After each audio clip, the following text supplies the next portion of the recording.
이제 다 잘 보이겠지? 지금 아직 몇 명 안 들어온 친구들이 있어서. 네, 네, 다행이에요. 자, 아직 안 들어온 친구들 있어서.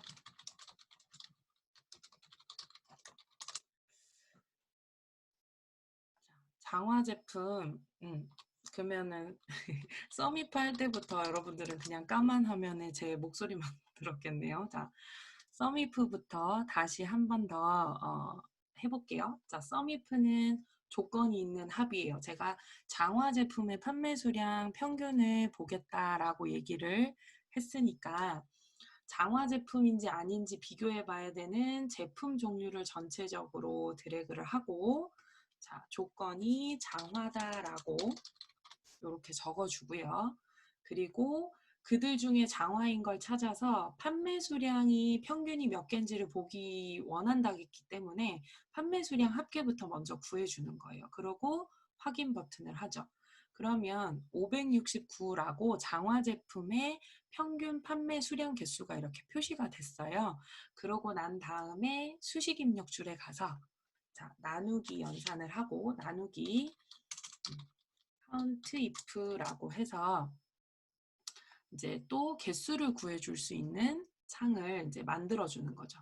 자, 똑같이 제품 종류 중에서 장화에 해당되는 거 해주면, 자, 장화에 해당하는 제품이 두 개가 있대요. 그러면 앞쪽에 sum if로 569가 장화의 판매 수량 다 더한 거고, 장화라는 제품이 종류별로 두 개가 있었다라고 하니까 나누기 2 해서 평균이 284.5개라고 이렇게 표시를 해주겠죠.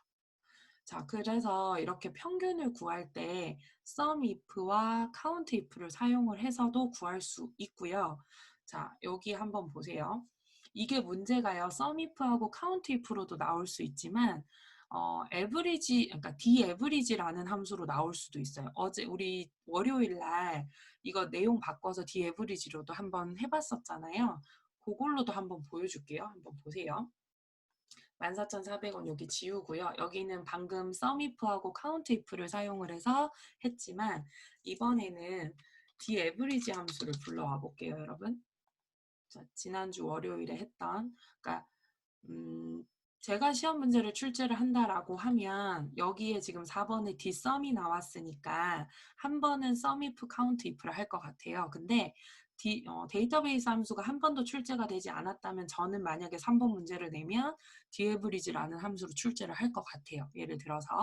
근데 우리가 함수를 배워서 어떤 함수든지 간에 이 기능을 할 때 함수가 필요하다라는 거 정도는 알아주면 좋겠다고 했잖아요. 그래서 어떤 함수를 쓰더라도 이 문제를 해결할 수 있는지도 또 중요한 부분이라서 디에브리지로도 한번 해볼게요. 자, 제가 지난 시간에 디에브리지 어떻게 쓰는지 여기 위에다가 적어놨거든요. 자, 데이터베이스 범위를 잡을 때는 아까 sumif나 countif는 어떤 조건인지를 그냥 이렇게 도메인만 잡아줬었어요. 근데 데이터베이스 함수는 우리 고급 필터 할 때처럼 좀 비슷하게 들어가는 거라서 필드와 레코드 전체 범위를 잡죠. 그래서 B4번에서 H12번을 잡아주는 거예요. 데이터베이스 함수로 함수가 출제가 되면. 자, 그럼 B4번에서 H12번까지 범위를 이렇게 잡고요. 자, 그 다음에 두 번째 필드 자리에 가서는 내가 에버리지 해야 하는 열의 위치나 그 열의 이름을 알려달라라고 얘기해요. 우리는 지금 회원가의 평균을 구해야 하는 게 우리 미션이거든요. 물론 우산 제품이어야 된다라는 게 조건이긴 하지만 그러면 회원가다라고 하는 부분은 하나, 둘, 셋, 넷, 다섯, 여섯 번째 열에 있잖아요. 그래서 여기다 6이라고 적어주는 거예요. 여기다 6이라고 이렇게 적어주고 자, 그 다음에 세 번째가 필드를 포함한 조건 범위다라고 이렇게 얘기를 했는데 지난 시간에 우비세트라는 조건이 필드명하고 붙어 있었기 때문에 제가 이렇게 두 개를 잡았었는데 오늘은 지금 우산 제품 해줘야 되잖아요. 맞죠? 자, 우산 제품 해줘야 돼서 자, 저는 요거 조금 밑으로 내려놓고요. 자, 여러분 방금 이제 디에브리지로 이렇게 범위 잡았고, 자, 조건은 6번째 열이다라고 했어요. 그리고 조건 범위에다가 우비 세트가 문제면 이렇게 두 칸을 잡아주면 끝나는데 지금 우산 제품 할 거잖아요. 그래서 문제에서 만약에 이렇게 나올 거예요. 조건을 어디 어디에다 적으세요 라고 이렇게 문제가 나올 거예요. 만약에 문제가 나오면. 그러면 여러분 지금 비어있는 셀이지만 조건 범위 있는 데다가 B16, 17번 비어있지만 이렇게 드래그 한번 해볼까요? B16, 17번을 이렇게 그냥 비어있지만 드래그를 해주고 그냥 확인 버튼 눌러보세요.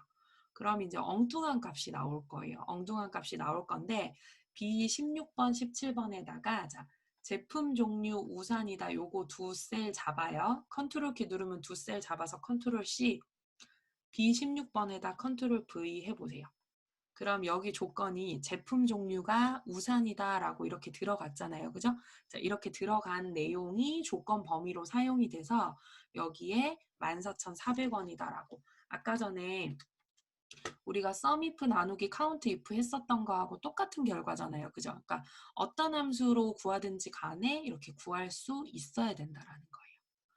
자, 근데 또 하나 더 구할 수 있는 방법이 있어요, 여러분. 자, 또 비어있는 셀에다가 또 14,400원을 다른 방법으로 구해볼게요. 여기 보면 sum if는 조건이 있는 합이잖아요. 자, count if는 조건이 있는 개수예요. 근데 사실은 이것도 있어요. average if라는 애도 있어요. 자, average if라는 애도요. 어떻게 하냐면 조건 비교 범위 똑같아요. 조건 평균 구할 범위. 그러니까 지금 가만히 보면 뭐예요? sum if하고 똑같죠. sum if하고 인수를 쓰는 방법이 똑같아요. 그래서 나열을 잘 해주면 sum if는 조건 합을 구하지만 average if는 조건 평균을 알아서 구해줘요. 그럼 비어있는 셀에 또 한번 해보죠. 비어있는 셀에 average if 함수를 불러볼게요. 자, average if 함수를 불렀어요. average if 함수는 자, 첫 번째 렌즈 칸에 자, 계산할 셀 범위입니다. 라고 이렇게 얘기를 해요. 근데 이제 아까 sum if하고는 조금 다른 식의 설명이긴 한데요.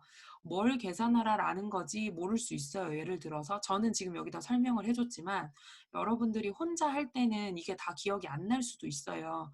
그럼 여러분들이 혼자 할 때는 여기서 이렇게 제시되는 인수에 뭘 적어야 되는지를 참고를 해줘야 되는데 다짜고짜 계산할 셀 범위입니다라고 하면 뭘 계산하라는 건지 여러분들 좀 황당할 수 있어요. 그럼 잠깐 패스해요. 두 번째 가서 보면 숫자나 식이나 텍스트 형식의 조건으로 평균을 구할 셀을 정의합니다라고 얘기를 해요. 그러니까 여기도 조건으로 평균을 구할 셀을 정의한대요. 자, 나는 여기서 뭐에 해당하는 거?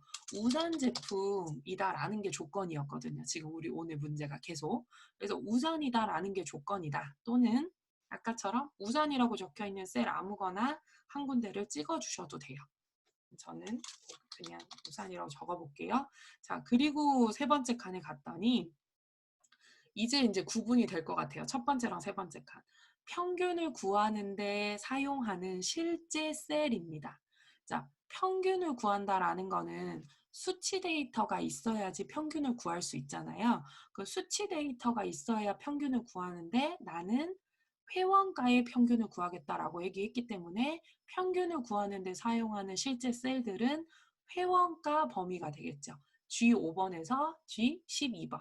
회원가라고 이름 정의했는 부분이 될 거예요.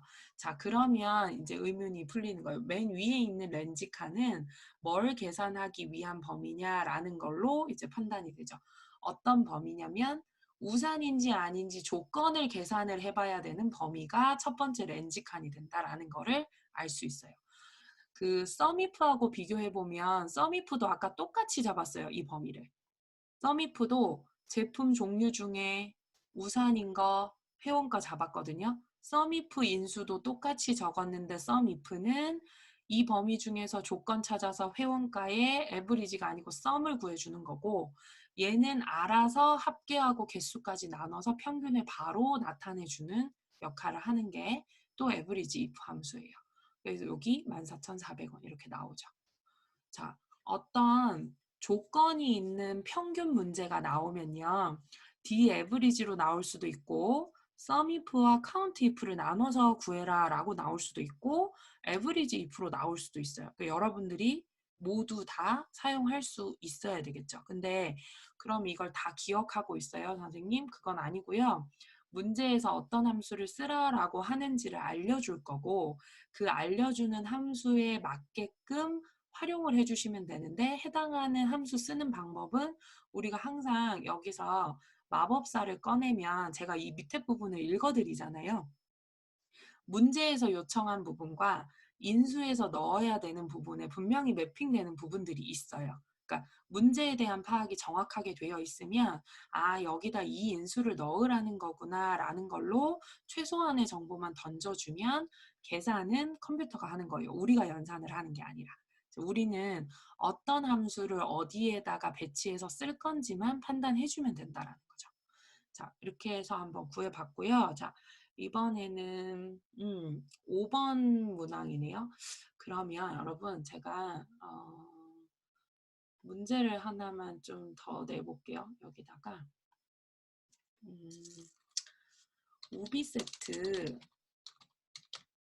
소비자가 평균 금액이 얼마인지를 average if 함수를 써서 한번 풀어봐 주세요. 풀어서 이번에도 사용한 수식 있죠? 위에 수식 긁어다가 카톡에다가 올려주세요. 우비 세트 제품이 있어요. 그 제품에 소비자가가 보통 평균 얼마인지를 average if 함수로 구해서 그 수식을 저한테 카톡으로 한번 보여주세요.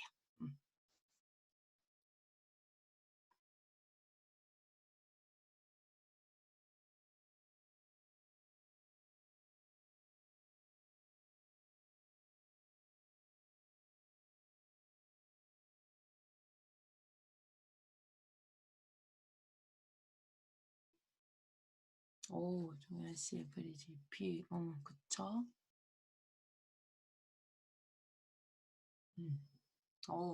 다들 잘 하십니다. 이제 어려운 함수 나와도 여러분들 잘 하실 수 있을 것 같아요.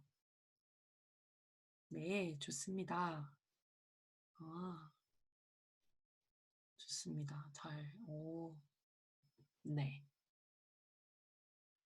자, 오키. 네. 자, 그러면 이제 5번 문제 한번 해볼게요. 5번 문제는 너무 쉽네요. 이제 여러분들 할 수 있을 것 같아요. 최저 판매 수량을 min이라는 함수로 구하세요. 이렇게 되어 있는데, 자, min이라는 함수도 자, 글씨체 예쁘게 해서 보여드릴게요. 기억을 잘 해주셔야 되니까. 네, 예리 씨도 잘하고, 예진 씨도 다 올라왔고, 자, 민 함수도 한번 볼게요. 우리가 지난 시간에 맥스, 민, 라지, 스몰 이것도 제가 아마 첫 시간인가 몇 번째 시간에 알려드린 것 같은데 민이라는 함수는요 범위만 잡아주면 돼요. 자, 민이라는 함수는 이렇게 텍스트가 아니어서 자, 민이라는 함수는 어떤 범위만 잡아주면 해당하는 범위 내에서 어때요? 최소값을 이렇게 찾아주는 함수가 민이라는 함수거든요. 그래서 요거 최저 판매 수량도 여러분들 쉽게 구할 수 있을 것 같아요. 네, 성열 씨랑 수연 씨도 다 했고 좋아요. 자, 민 함수 가지고 최저 판매 수량 한번 구해보죠.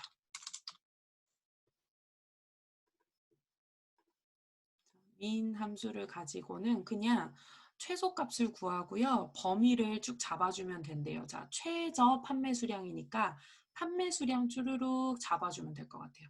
판매 수량 쭈루룩 잡아서 확인 버튼 눌러주면 최저 판매 수량이다 라고 이렇게 해서 표시해 줄 수 있을 것 같습니다.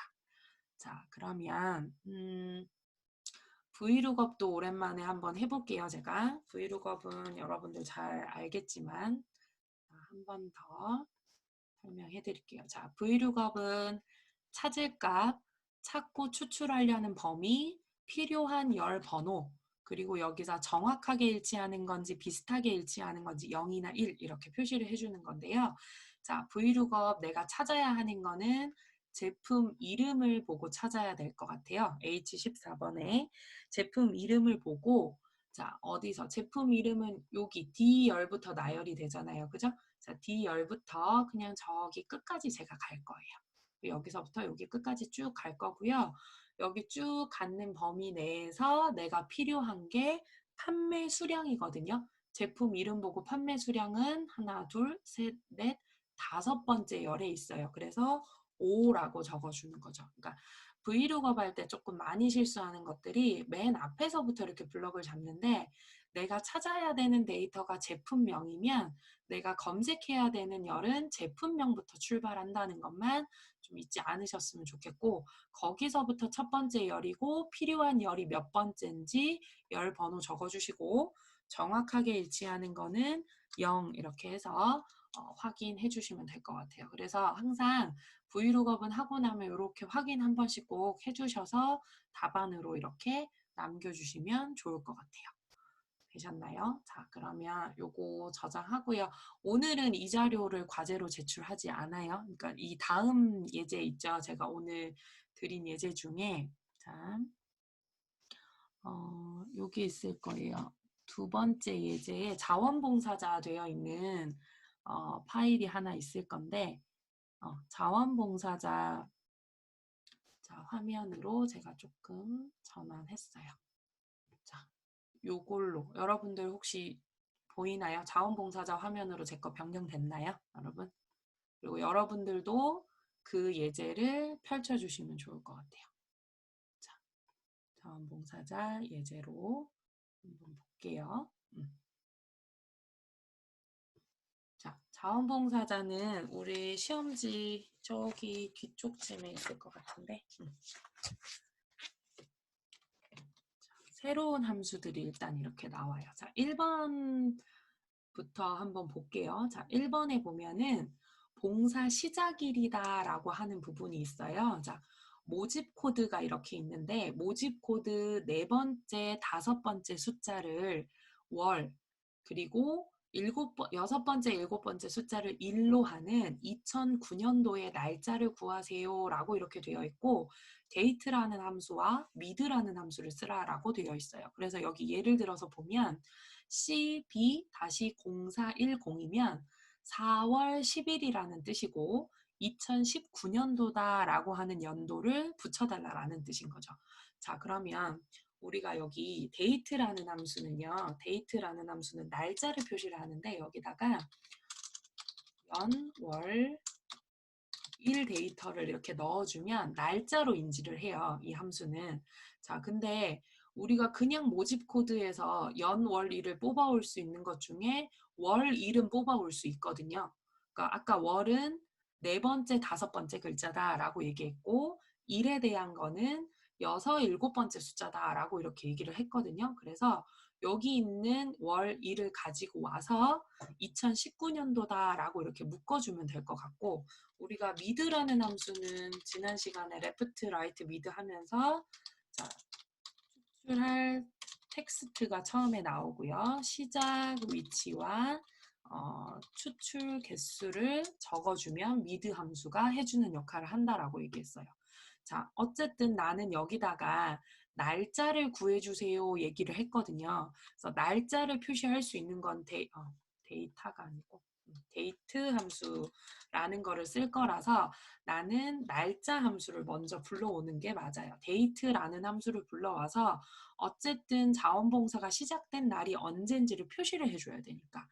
자, 그래서 데이트 함수를 딱 불러왔더니 자, 마이크로소프트 엑셀에서 날짜 시간 코드에서 날짜를 나타내는 숫자를 구해주는 게 데이트라는 함수가 하는 일이고 첫 번째 인수칸은 통합 문서 체계에서 1900년도부터 9999년도까지의 숫자입니다. 라고 얘기를 하는 거예요. 우리는 지금 2020년도를 살고 있잖아요. 나중에 우리가 다 죽고 또 손자의 손자들이 다 죽고 9999년도까지 나타낼 수 있대요. 엑셀에서는.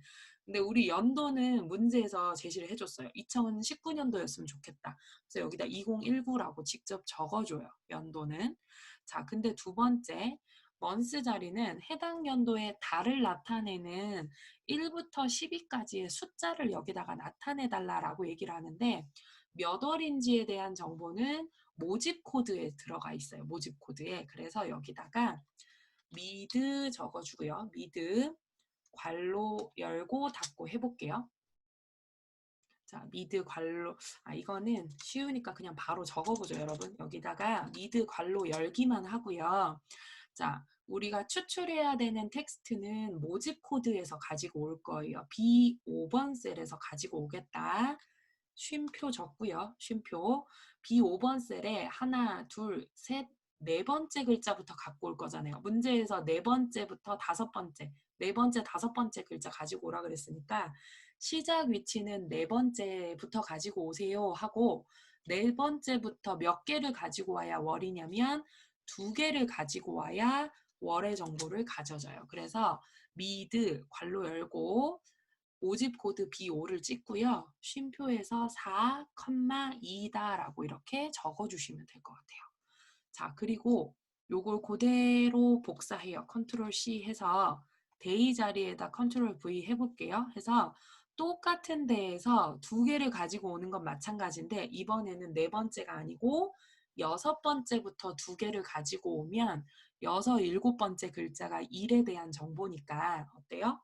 가지고 올 수 있겠죠. 그래서 2019년 4월 10일이다 라고 해서 여기에 봉사 시작일이 이렇게 표시가 될 거예요. 표시되는 거 보이시나요? 다시 마법사를 가서 보면 연도를, 그러니까 연월 일을 나타내는 이제 데이트라는 날짜 함수가 있고요. 그 날짜 함수는 2019년 모집 코드 네 번째부터 두 글자, 그리고 여섯 번째부터 두 글자 해가지고 0410을 가지고 와서 이렇게 확인해서 봉사 시작일을 나타내실 수 있어요. 그래서 채우기 핸들러로 채우고 지금은 서식이 없이 따라오는데 원래는 서식 없이 채우기 이렇게 해서 봉사 시작일 각각 지금 코드별로 뭐 6월 22일, 11월 1일 이렇게 해서 이제 날짜 가지고 오는 것까지요. 요렇게 이제 콜라보해서 나타내 주고요. 잠깐 쉬셨다가 제가 6시에 또 다시 일단은 시작을 좀 할게요. 그러니까 잠깐 쉬셨다가 들어오십시오.